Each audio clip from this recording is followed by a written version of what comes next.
Welcome back, everybody, to another episode of the RacePlazaMedia podcast. My name is Milan. My name is Pia. And the reason why I'm so energetic is what a beginning to the season of MotoGP, everybody. What a fantastic way to start off the season. I was honestly shocked by the amount of energy you just came in because the conversation we had right before was not this high energy. It was like, why is the camera always being a bitch? And then I turned it around. I was so surprised, but yes, I agree. What a beginning of the season in MotoGP. It's been an excellent, exciting race weekend with incredible on-track racing. Yep. Some big surprises, some upsets. But I mean, everything you could wish for in a MotoGP race almost. Race and like a start to the season. I mean, we'll have F1 next weekend. Hopefully they can, match that energy because Seriously. MotoGP put it down. Yes. You know? Here, let's get our boy. Our boy in the frame. He was here first weekend. He will be here next weekend. He does not look like Lewis Hamilton. It looks like a black guy with a red hat.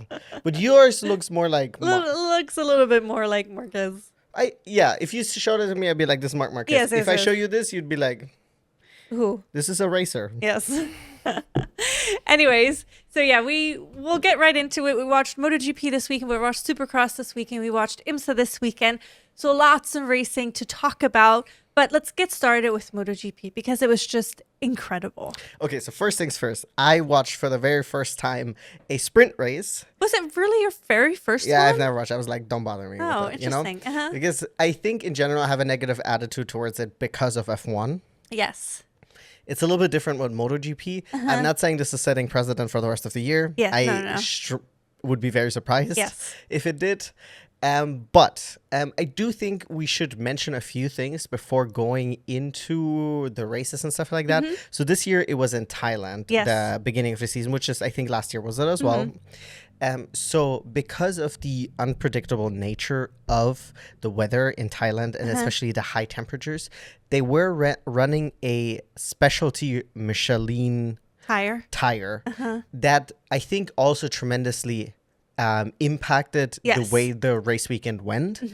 Not only because we had like a situation in the main race that was pretty scary, but I think overall, like we'll get into it, like Ducati had a pretty tough weekend. All of the Ducatis. I think that's fair. And I think that contributed to that as well. Not only, but it definitely had an impact on the weekend. Everybody was struggling with the tires. There, like you said, there was definitely a huge impact. But yeah, so it's the first race of the weekend in Thailand. Of course, going into this first race of the season, all eyes were on multiple riders. Of course, Marc Marquez coming back after the injury, after missing several races at the end of the 2025 season. But still clinching his championship. But still exactly winning his 7th world championship. Then, of course, we had an eye on Bez because he had won the last 2 races. He had an excellent finish to the last season. I mean, overall, his season was really great last year. But it was just like on the up and up, I felt like, towards the end of the season. Of course, Alex Marquez, he had an excellent season last year, too. Of course, with the double podium with Mark multiple times. Also Alex winning. also coming second in the overall championship. Yes, coming overall second in the overall rider championship. He won his first MotoGP race last season too. So, I mean, what a great season for him. I mean, last year MotoGP was good season. Oh, it was a great season. I mean, especially if you're a Marc Marquez fan. Okay, let's be real.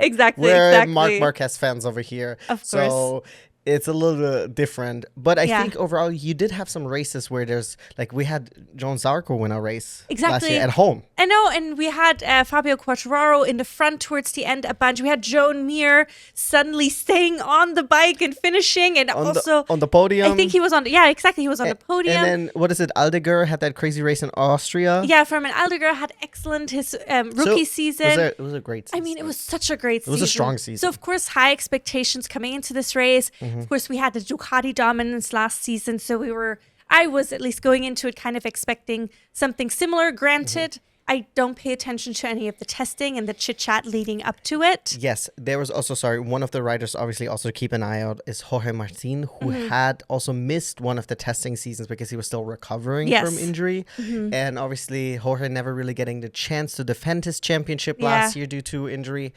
Multiple injuries, multiple surgeries, all that stuff. So it's good to see all of those guys back on the bike. Yes. Not all of them 100%, but it's good to see them, Yeah, it's good to see a full 22 riders. We have a couple new faces in there as well. We have Toprak. Exactly, from Superbike. We have 3 times champion. Yeah, Ratsgatlioglu from Turkey. He joined for the first time. He's on the Yamaha. Then we also have Diego Moreira from Brazil. He's on the Honda in his rookie season. And what is it, the first time since 2005 or something that there's a Brazilian rider on the grid? Oh, I didn't realize I thought that. they said that, like, it's been a long time. Or maybe 2015, but it's still 11 years. Yes, yeah, that's a long time. More than a decade, So, yeah, I mean, it's just, I was really excited going into this weekend, and we really got everything we could hope for this weekend. Yes. So let's just get right into the sprint race. I don't have starting grid was Bez, then it was Mark, and then it was Fernandez. Raul Fernandez, which was also incredible to see him immediately up in the front. 2 Aprilias. Yeah, we have, several Aprilias closer to the front. I was like, oh, also the Trackhouse, which is the customer car. Yeah, it's like bike, a newer team, the American team Trackhouse with the Aprilias. So I was like, okay, I guess we'll see, because we don't watch qualifying. Can you tell me which is Günther's team? KTM. He's part owner of one of the KTMs. I think it's the Red Bull KTM. So Pedro's? Or I don't know if it's Enea's team. Okay, well, you keep talking. I look it up. Okay. Because we didn't even see him on the broadcast. Yeah, but to be fair, we do also skip the beginning stuff. Fair. But yeah, so going into this first sprint race, we were, of course, very excited. It was, I think it was a 13-lap race around the track in Thailand. And it was excellent right from the beginning. Like you had said, we had Bez in the front with Mark and Raul Fernandez. Immediately, Bez and Mark go at it. They have a really, really great battle, but unfortunately, very early on, Bez makes a little mistake and it costs him dearly because he fell off the bike and his race was over. It was his 3rd fall or crash for that day, which was already like, ooh, maybe not the best start of the season. Of course, lots of people were immediately shit-talking. I just thought, it is this thing where people are immediately exaggerating. Oh my God, he can't handle the pressure. Yes. He handled the pressure last year. Yeah. Didn't he? Yeah. I think it's also not giving him credit. It's like. Sometimes it's a little bit annoying. It's like, come on. Like people, when you're pushing for the limit, and also if you're on a tire that is not, what you're used to. Yes, people are talking about that you can't do that because he crashed twice also before, I think, in practice and qualifying. Yes. But it's like, come on, give this guy some grace. It's not like he's just anyone. He won the last 2 races of the year, right? And yes, Mark wasn't around, but there were still other guys on the grid, right? Yeah. No, it's silly, but we'll get into the main race in just a second. It's the Tech 3. Tech 3. Okay, that's what I ended up thinking, that it was the other team. Who knows what happens to it? Yeah. We don't know. This was an outlier weekend. Exactly. I don't want to paint the devil on the wall. So, like I said, unfortunately, Bez went out pretty early. However, we still had such a fun battle on our hands, especially between the 2 Spaniards, Marc Marquez and Pedro Acosta. You do need to specify. There are a few on the grid. Yeah, no, of course. But how fun. They constantly went back and forth. You could see the pros of each bike a little bit. Like the KTM just doesn't quite have the speed on the straights, which Mark was always able to take him on. Pedro always trying his move on the last turn, which you could make the overturn, but then often the other person would overtake again. However, the overtake wouldn't come until after the start-finish line or the finish line. Yeah. So which makes it, of course, very interesting. But there was this constant battle back and forth. They were so close to each other. Towards the end, because I want to keep the sprint race just a little bit shorter, there was a little bit of a moment where Pedro had to do some avoiding action.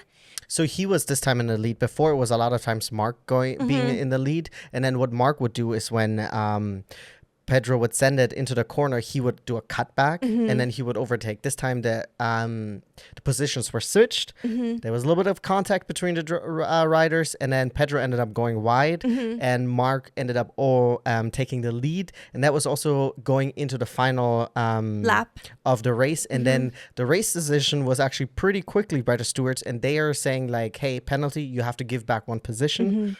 Last corner, Mark gave the position back.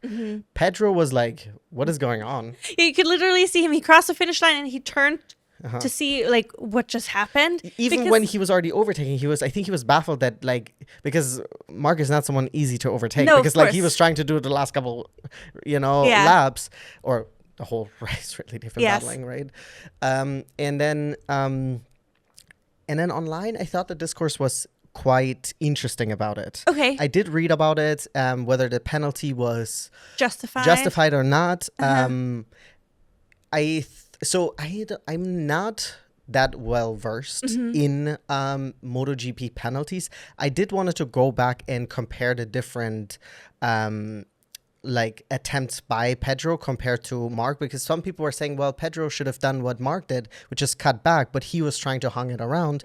Neither driver technically went off track, but there ended up being contact. People are afraid that by giving the penalty, you're setting the precedence. Well, okay, then also that will prevent tougher fighting, because there have been overtakes in the past where the overtaking was much tougher and there was no penalties, and now they're looking at it and it's like, well, now does that mean if you're in first place, you can just, instead of doing the right thing and maybe backing off or whatever, you're just forcing contact, so there's different discourse. I cannot say what side I'm on. I am always pro let's the rider fight for it. And while I don't think Pedro being surprised by it and Pedro being like, oh, I didn't realize all of this was going on, because from Pedro's perspective, it looked like he thought this was all fair and good.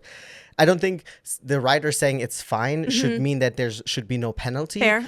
But I think that is maybe an indication of maybe this was an overcorrection, or maybe there should have been let's not make a decision within a minute. Well, I mean, I understand why they tried to make a fast decision, because the race was almost over. Well, yeah, but could you not do a time penalty? Yes, no, of course. That's what I mean. I understand that. But then also, I mean, the time penalty would have cost Mark a lot more than just losing a position. You know? I don't know. Well, because obviously Raul Fernandez was able to catch up then. Yes. That's what I'm saying. If you would have gotten a time penalty, what's the time penalty in MotoGP? I don't know. It just seems like you're making an intense decision within within 2 minutes. Yes. Right. So, I think right now, as of right now, I'm neutral on this. I cannot say. I think Mark in the end was it is what it is. I think he, in his post-race interview, he wasn't particularly happy about it. Yeah. But I think it's also this is the beginning of the season's first sprint race. I'm not gonna, Yeah, and I mean, he didn't lose. I mean, obviously, towards the end of the season, every point counts. Yes. He lost. He ended up losing 3 points because of it, which is, of course, frustrating. It could have been worse. It could have been better, of course. I am confused about people talking about he didn't go off track, because he did cross the white line and the border. He did? He did. Okay. He did go onto the tarmac, or that was beyond it. So that's why, in my opinion, from what I remember, I'm pretty sure he did go off over the painted line. So that, for me, that means he went off track. Yeah, that might be true. I honestly, But I mean, you guys can correct me in the comments. I'm not sure. I agree with you. I'm kind of neutral on this at the moment. I want to see how things progress. I think I understand what you see. We shouldn't take the rider's opinion into weight, but I also see Pedro, since he was so surprised by it, I don't think he would have been upset about Marc Marquez not getting the penalty. You know what I mean? Yeah, especially what he said in his post-race interview. He didn't feel like it was like a win-win. Win-win, because like knowing him and what level competitor he is, he wants to win because he destroyed on his own merit. Exactly, not because a penalty was given. I mean, of course, in the end, you'll take the win, right? And this was his first win ever in MotoGP. Also first sprint race, youngest rider to ever win a sprint race with 21 years, right? Yeah, in 279 days or something. Yeah, but I do think it is something to think about, that the rider that was accosted essentially is like, I don't think Acosta was accosted. Hey, I didn't say that on purpose. You made that connection. But anyways, I mean, congratulations to Pedro Acosta. Huge congratulations to the KTM Factory Racing team. Also, Acosta went into the lead, of course, for the overall World Championship. Of course, going into Sunday, there was a big question mark whether or not he could retain the lead of the overall Rider Championship. But I mean, huge feat. And also Raul Fernandez coming in third, followed by his teammate Ayogura on fourth. I mean, that's a great name to chant. Yeah. Ayogura. Yeah, no, 100%. And then also, I want to give a shout out to Jorge Martin coming in fifth. Yes. I mean, absolutely incredible. I'm so happy to see him back closer to the top.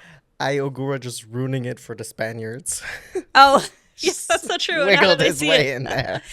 But yeah, so it was an excellent sprint race already. And honestly, to see the track house in the front, that's fucking lit, I love their delivery that they had on this weekend. Yes, the Golf is so iconic, I think. So iconic. And it just stood out so much. Yeah. I'm unclear right now if this is going to be like their main livery or if this was a special one. We'll have to see. I think, is that not their title sponsor? It could be. I don't know for sure. That's why I was like, I was just surprised that it changed so much from last season.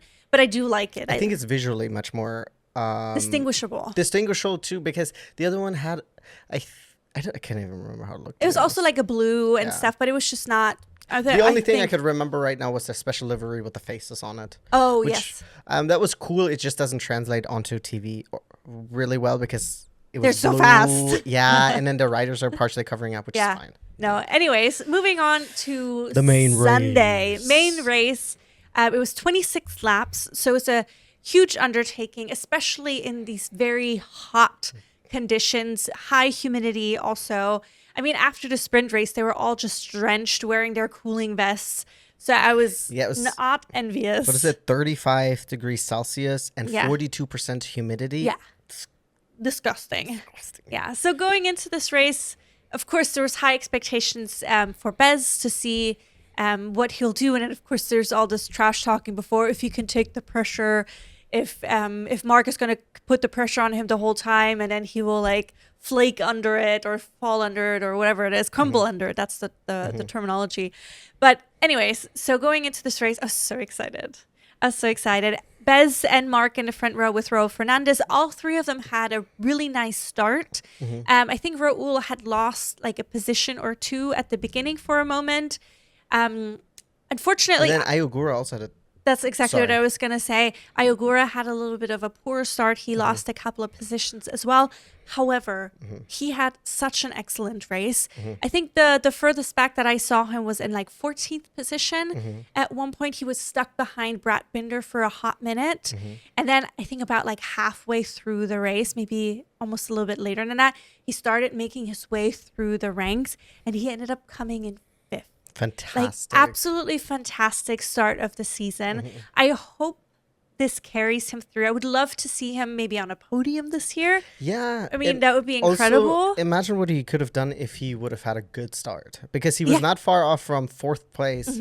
Jorge Martin. Yeah. They were 0.3 off. Yeah. So, and then there was a little bit of gap to the third place. Yeah. But that's definitely like, I'm excited to see, and I'm hoping once again that, yes, this was an outlier situation. I think the next race is in Brazil, which is also going to be unusual. So it's going to be, I guess, interesting to see. But I'm hoping for all of the different people we got to see on the podium that this will continue on. I know. It was so exciting. I mean, so Bez had an excellent start. He almost immediately just drove away. He had his like own race pretty much early on. Yeah, he had a fantastic start. Yes. Immediately had a gap to Mark. Mark then kind of struggled anyways. He dropped all the way back to 5th at some point. Yeah, he was battling with Raul Fernandez, then he was battling with Pedro Acosta, then with Jorge Martin, but there was talks about whether I think the right-hand turns were a little bit tricky still for him. So I think in general it's a right-hand course track, right? So it's a lot of right-handers. So he's not at like 100%. Bless you.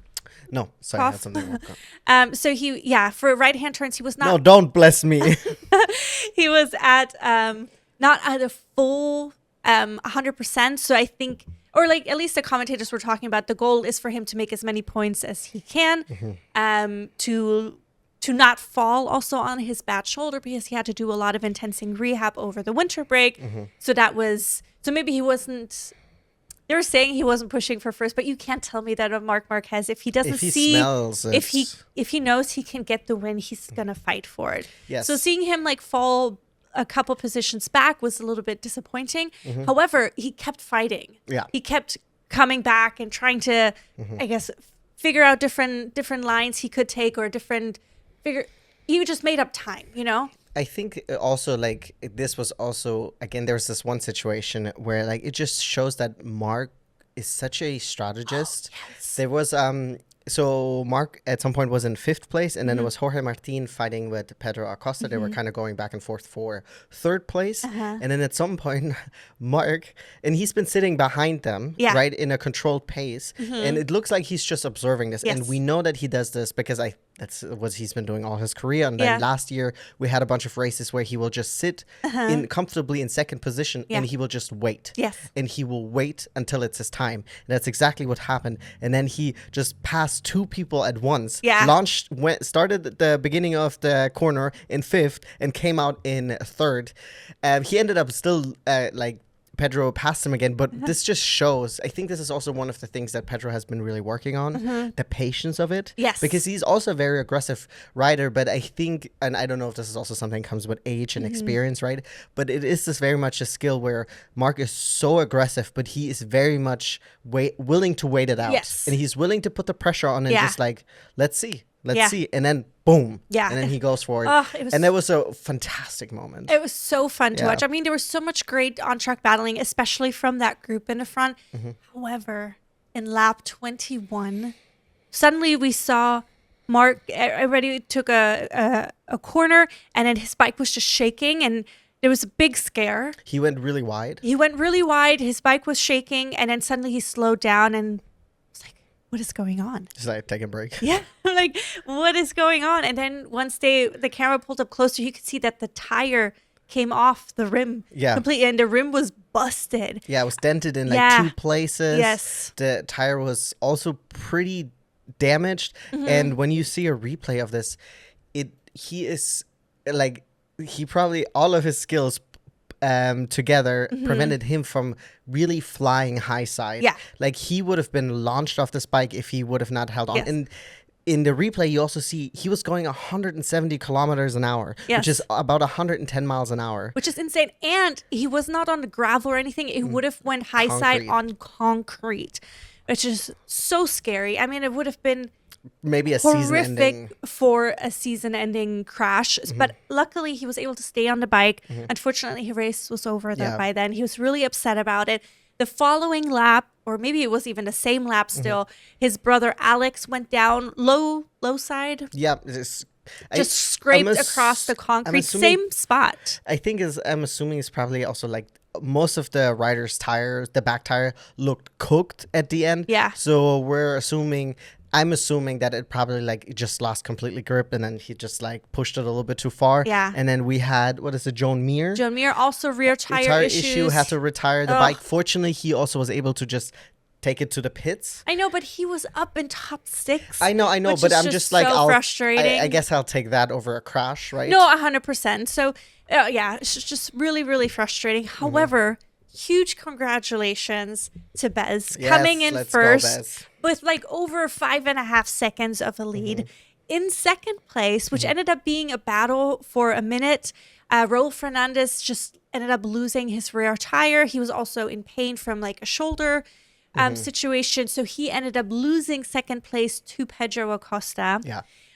He ended up losing a lot of time at the end. However, he was kind of safe because Jorge Martin, who came in fourth, was still several seconds behind. Yeah, so our absolutely. podium was Bez, Pedro Acosta, as well as Raul Fernandez. And then just for reference to show how cooked the tires were. And then, of course, like I'm sure Bez knew that he had a gap to second place.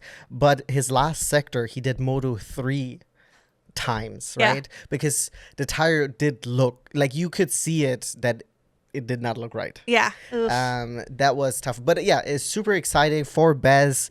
I was really hoping that he would have a strong start to the season. He definitely became one of my favorite riders last year. Yes. And I'm hoping this will continue on. I'm super excited also to see Ayogura doing so well. This is his second season, right? Yeah. In MotoGP. And what a huge step up. For Aprilia period. Aprilia period, yeah. I mean, in the top 5, we have 4 Aprilias. Yes. Also, Aprilia with this move, and of course KTM, ending the Ducati streak of having 89 races in 88 races in a row with a Ducati on the podium. Insane. That is crazy. Yes. I mean, so exciting, super unexpected on my hand. So break down the top 5 one more time. So we have Bez in the front, Pedro Acosta second, Raul Fernandez third, Jorge Martin, Ayogura, which is so super, super exciting. Unfortunately, the team all the way in the back is mostly the Yamahas, being led by Fabio Quartararo, who ended up still getting a point alongside Alex Rins. Then Vinales is not doing so well on the KTM Tech 3 at the moment. Then we have... Enea finished 12th, right, on the Tech 3. Yeah, I mean, a little bit better because he ended up making up some positions. Yeah. But yeah, I mean, it's still early, obviously. It's the first race. We have 23 more races to go, I believe. Yeah, 2 things I did want to mention. I was a little sad for Alex that he didn't have a good start into the season, because I was hoping he would be able to carry that momentum from having such a fantastic, like his best season in MotoGP last year. Yeah. Only really overshadowed that his brother was just out of this world performance. But the one thing, and I don't want to once again paint the devil on the wall, but I was very disappointed to see that Pecco was so far in the back, right? Yeah. And so I was reading online about this, and people are like, yeah, he usually has a tough start to the season and he needs to get adjusted. But I was like, and I get this was once again an outlier weekend, but it's just like, we said that all year last year, right? And I mean, there's already talks now that Pedro Acosta next year will be Marc Marquez's teammate. So that means we have 2 Spaniards on an Italian bike, right? Yes. And when we came originally from 2 Italians to a mixed sandwich, to now potentially a full Spanish ham sandwich. But it's just that I'm like, what happened? I know. Like 2024, you were battling for the championship. 2023, you won. Yeah. 2022, you won. However, I do want to give him a little bit of grace because the best Ducati is in 6th. Which is? DG. So, I mean, he's on the VR46 team, so not even a factory Ducati team. And to be fair, DG would have done much better in the sprint race if Alex Marquez would have not rambled his way. Well, not pushed him extremely wide. Because I think he was avoiding Ogura, but he sent it into that first corner, and then there was contact, and then DG had to go so wide, and he lost. If you have a situation like this at the beginning, it is very difficult to make all of that up. Well, because you immediately lose so many positions. But anyways, I mean, what an excellent start to the season. Right now, still the world champion leader currently is Pedro Acosta with 32 points, followed by, with 25 points, by Bez. Sorry, I say all of this, and Pecco and Mark are just 1 point apart. But performance-wise, no, of course. I mean, we'll see. And then in 3rd, we have Raul Fernandez. Yeah, let's go, Raul. His track Vamos. house. I mean, it's absolutely what a exciting lineup we have at the moment. Yes. It makes me so excited moving forward. I mean, the next race we have a couple weeks off until we head to Brazil. Is it 3 weeks, right? Because it doesn't happen until the weekend of the 20th of March. So we have a little bit of time off until that kicks off. But I mean, just it's so what a great start to the incredibly season. exciting. I think no one can complain, even though of course there was different situations happening, but both races were awesome. If you haven't watched it, go back and check it out, because even if you listen to this, it's still worth watching. Oh, 100%. Yeah, you don't want to miss out on the action. I mean, it was so fun to watch. Yeah. Definitely tune into that. But I think that should round up our MotoGP part of the episode. I'll get into some Supercross. At Daytona. At Daytona. Right?